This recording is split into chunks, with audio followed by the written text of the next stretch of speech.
Assalamu alaikum guys. So let's start with the conjunctival chapter, chapter number 7 of Jatoi. For the anatomy of the conjunctiva, I will just touch on the basics just a little bit, and then tomorrow we will do the anatomy in detail because मैं इसको interactive थोड़ा सा बनाना चाहती हूँ.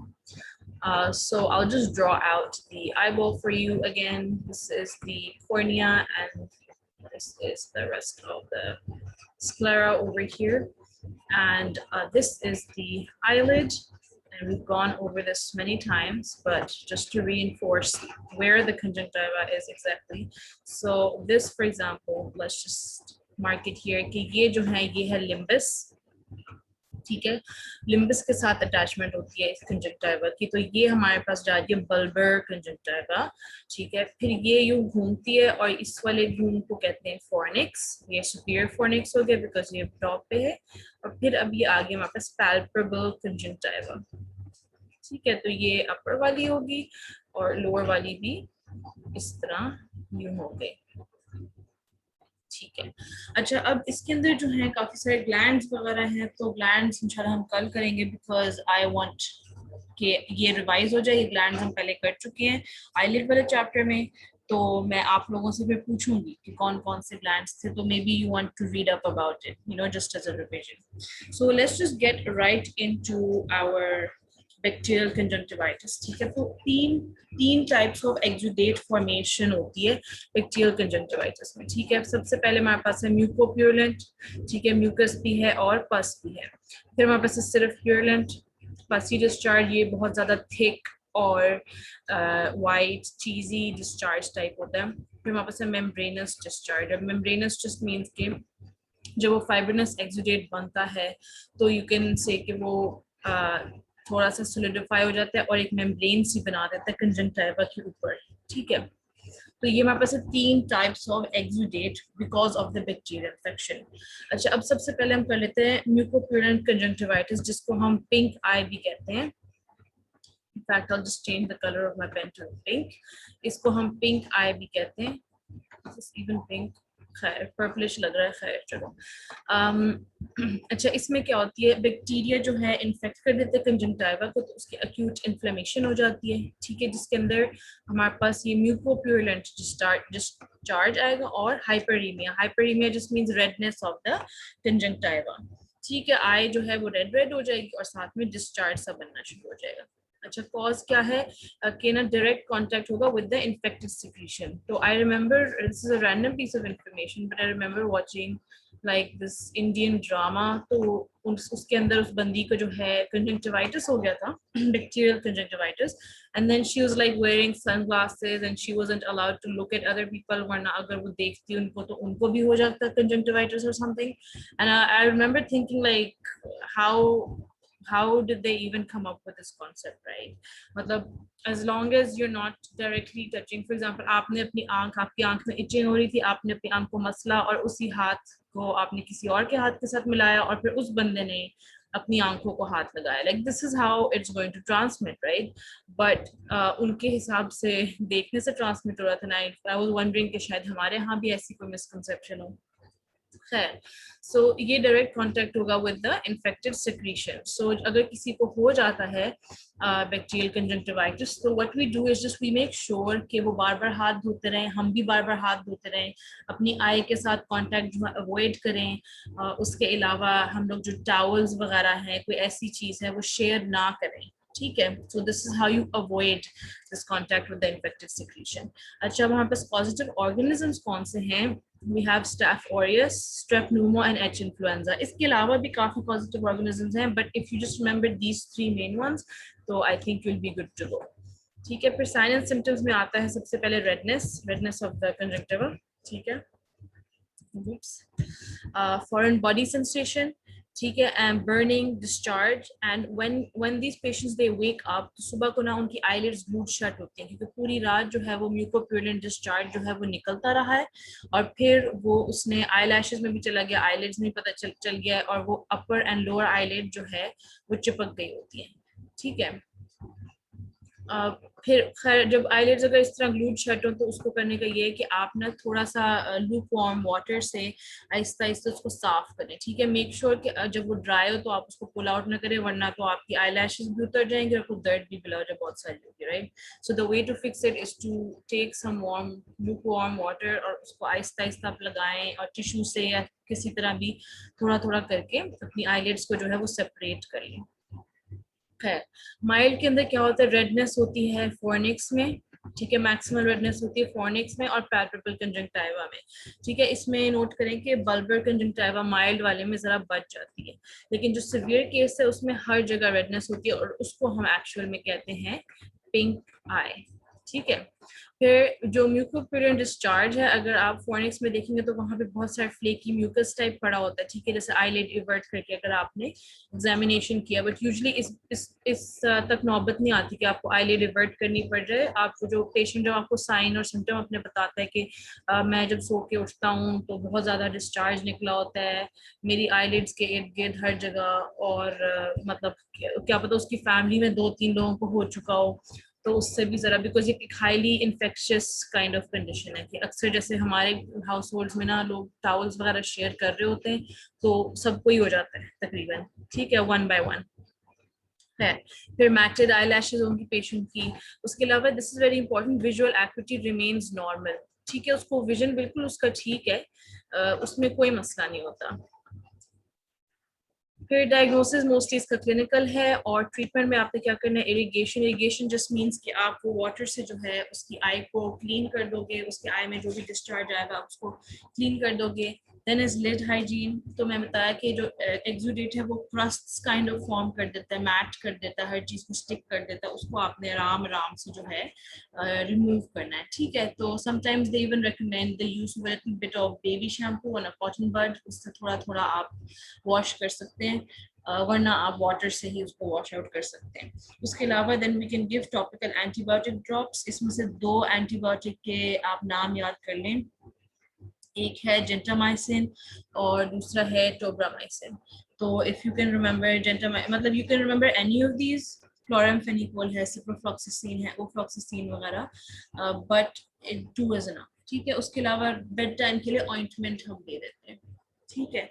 फिर वैसे भी they've written कि about 60% of cases resolve within a week without treatment. So some patients कभी कभार होता है कि उनके घर में किसी और को हो चुका होता है और वो खुद ही ठीक हो गए होते हैं, बट इस पेशेंट को जो है वो ठीक नहीं हो रहा होता है या बहुत ज्यादा डिस्कम्फर्ट होता है। तो what the topical antibiotic drops do, they increase the speed of recovery, ठीक है। अगर किसी को फॉर एग्जांपल बहुत लाइक 2 वीक्स तक रह रहा था ये प्रॉब्लम, तो विद ट्रीटमेंट उसका होपफुली मतलब जल्दी 1 वीक में हो जाएगा, ठीक है। These are all arbitrary values, ये अंदाजन मैंने लगाई हैं, but just to give you an idea. अच्छा, फिर नेक्स्ट हमारे पास है प्यूरलेंट, प्यूरलेंट कंजंक्टिवाइटिस। अब this is the gonococcal conjunctivitis, ठीक है। ये गोनोकोकस करते हैं नेस्टीरिया गोनोरिया, और इसमें जो है थिक क्रीमी डिस्चार्ज होता है। इसकी एक बहुत बड़ी कैरेक्टरिस्टिक फीचर है, ये एमसीक्यू में भी आ जाती होती है, ठीक है। It is a hyper acute type of inflammation with purulent discharge and hyperaemia, again hyperaemia just means redness of the eye, ठीक है। इसकी एक बायमोडल प्रेजेंटेशन है। बायमोडल मींस कि ये 2 एज ग्रुप्स में होता है, 2 स्पेक्ट्रम में, एक के इन्फेंट्स में होता है और दूसरा ये एडल्ट्स में होता है। इन्फेंट्स में ये तब होता है कि जैसे मदर से जो है बेबी को ड्यूरिंग डिलीवरी इन्फेक्शन चला गया, और एडल्ट्स में it is a sexually transmitted disease, ठीक है। तो एडल्ट्स में जिनको ये प्यूरलेंट कंजंक्टिवाइटिस और गोनोकोकल कंजंक्टिवाइटिस, उनको साइमल्टेनियसली मोस्ट प्रोबब्ली यूटीआई भी होगा, ठीक है।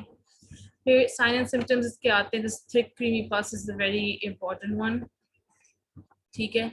And then there severe discomfort and pain तभी होता है जब कॉर्निया इन्वॉल्व होना शुरू हो जाए। अब बैक्टीरियल वाले में हमने देखा था कॉर्निया की कोई खास इन्वॉल्वमेंट नहीं थी, ऐसी कोई कॉम्प्लिकेशन नहीं थी, लेकिन इसके अंदर जो है कॉर्नियल इन्वॉल्वमेंट भी हो सकती है, सो दिस इज मोर डेंजरस, ठीक है। फिर एडिमा हो जाता है सिवियर आईलिड्स का, along with tenderness, purulent discharge है इसका, then there is a lot of hyperemia, और ये इसका कीवर्ड है deep red and velvety। ये एमसीक्यू में भी आता है, और अगर यूक्यू में भी इस तरह deep red and velvety लिखा हो तो think of gonococcal conjunctivitis, ठीक है, जिसको हम purulent conjunctivitis भी कहते हैं। Then there is severe chemosis. Chemosis just means like inflammation of the conjunctiva, ठीक है। तो there was a picture of chemosis somewhere here, yes वैसे ये पेज 61 के ऊपर एक पिक्चर बनी हुई है वायरल कंजंक्टिवाइटिस की। इसके अंदर ने कीमोसिस दिखाया हुआ है, हाउ इट लुक्स के कंजंक्टिवा जो है वो इन्फ्लेम हुआ हुआ है। So just take a look at how the conjunctiva looks when it's inflamed. ठीक है, उसके अलावा pre auricular lymph nodes enlarged है। Now this is a very important point. हमारे पास प्री ऑरिकुलर मतलब लिम्फ नोड्स तभी इनलार्ज होते हैं जो कंजंक्टिवा है उसके दो लिम्फ नोड्स हैं जहाँ पे उसकी लिम्फ ड्रेन होती है, एक प्री ऑरिकुलर है और एक सब मैंडिबुलर है। ठीक है, तो प्रियर ये जो लिम्फ नोड्स की इनलार्जमेंट है ये सिर्फ दो कंडीशंस में होती है, या फिर वायरल कंजंक्टिवाइटिस में या फिर ये डिप्थीरिया एक्सक्यूज मी इसमें गोनोकोकल कंजंक्टिवाइटिस में एक्सक्यूज मी।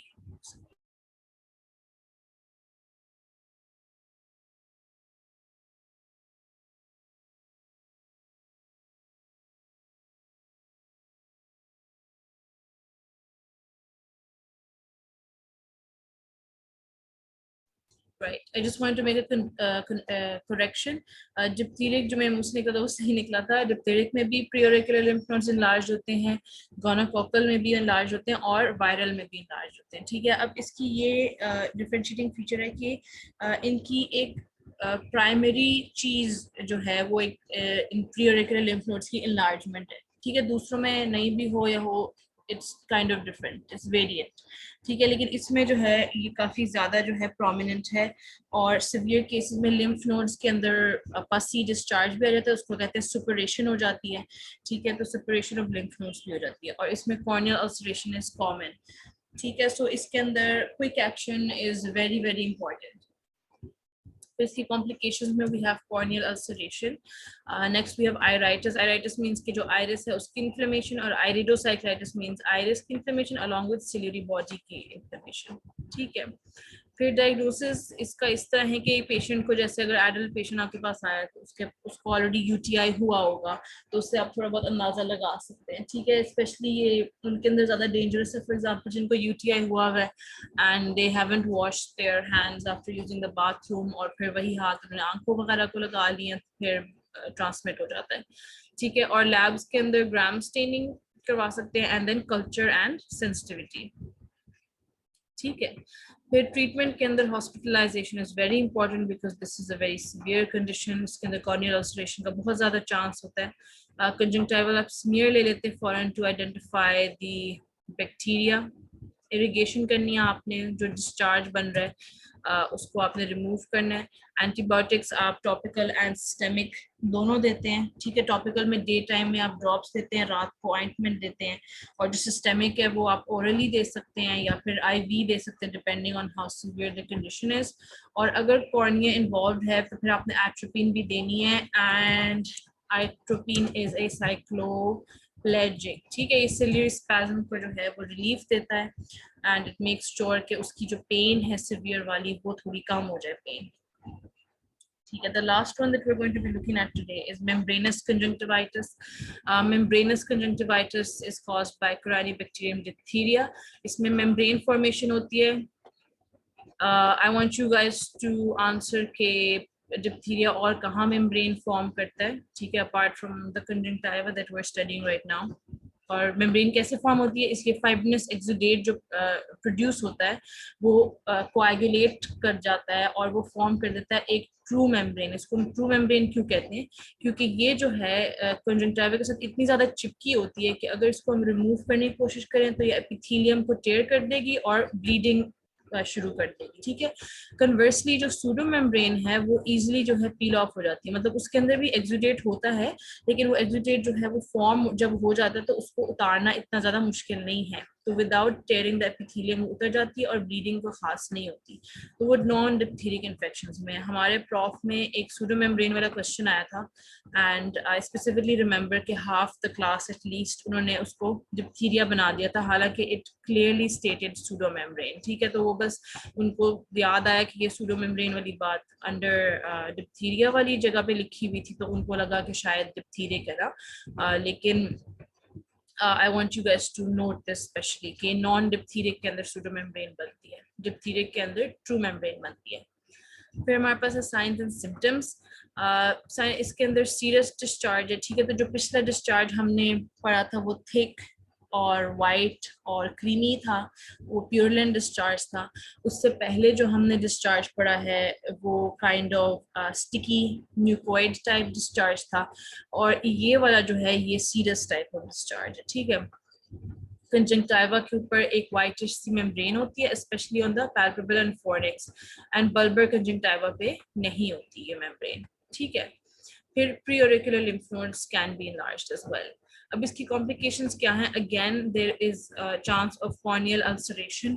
ठीक है, उसके अलावा conjunctival cicatrization होती है। ठीक है, what this means basically is that it will be causing a range of signs and symptoms. So xerophthalmia means dryness of the conjunctiva. Symblepharon, इसका मतलब है कि जो bulbar and palpebral conjunctiva है वो stick हो जाएंगे। तो I'll just draw the conjunctiva here. ये conjunctiva बन गई, ये हमारी eyelid है और ये हमारा eyeball है। ठीक है, तो ये वाले जो अगर कंजंक्टिवा एक दूसरे के साथ स्टिक हो जाएंगे तो इसको हम कह देंगे symblepharon. Then we have ankyloblepharon. Ankyloblepharon means के दोनों लिड मार्जिन्स हैं वो स्टिक हो जाएंगे। तो जैसे ये अपर आईलिड है, ये लोअर आईलिड है और ये स्टिक हो गया तो इसको हम कहेंगे एंकाइलोब्लेफरॉन। ठीक है, उसके बाद एंट्रोपियन हो सकता है, मतलब ऑब्वियसली अगर ये स्टिक हो रहे हैं तो यू कैन इमेजिन कि ये वाली आईलिड यूं जा सकती है, ये वाली आईलिड यूं जा सकती है। उसके बाद जो है ट्रिकिएसिस हो रहा है। एंट्रोपियन जब हो गया तो ट्रिकिएसिस होना तो कोई मुश्किल बात नहीं है। कि आईलैशेस देखें यहाँ पे कॉर्निया के साथ लगना शुरू हो जाएंगे। ठीक है, फिर सिलियरी बॉडी भी अगेन यहाँ पे डिप्थीरिक टॉक्सिन्स जो हैं वो रिलीज होंगे बहुत ज्यादा, और डिप्थीरिक टॉक्सिन्स जो हैं वो सिलियरी बॉडी की तरफ जाएंगे और वहां पे उसका पैरालिसिस कर देंगे। अब पैरालिसिस जब हो जाएगा तो फिर अकोमोडेशन नहीं हो पाएगी। ठीक है, so our lens will not be able to adjust, तो फिर हमारा जो है विजन भी खराब होना शुरू हो जाएगा। ओके, इसकी ट्रीटमेंट पे इसकी डायग्नोसिस कैसे है? वैसे तो मोस्ट कंजंक्टिवाइटिस सबकी डायग्नोसिस क्लिनिकली होती है, लेकिन हम लैब्स के अंदर स्टेनिंग कर लेते हैं और कल्चर सेंसिटिविटी ले लेते हैं। ट्रीटमेंट में अगेन आपने इरिगेशन करनी है। ठीक है, आपने मेम्ब्रेन को पील ऑफ करने की कोशिश करनी है, अगर नहीं होती तो उसको छोड़ दें, but at least you can like try to wipe off as much as you can. फिर हम एंटीटॉक्सिन देते हैं, anti diphtheric serum 4 to 10,000 units, so I want you to remember this number. And then topical antibiotic drops देने हैं रात को ointment, and then systemic antibiotics again ये oral या आईवी आप दे सकते हैं। So this is it for today. इंशाल्लाह will complete the rest of conjunctiva tomorrow, and then Saturday को छोटा सा टेस्ट होगा, उससे पहले हम देखेंगे कि कौन सा हमने और टॉपिक कंप्लीट करना है। So thank you so much for listening. If you have any doubts, just let me know.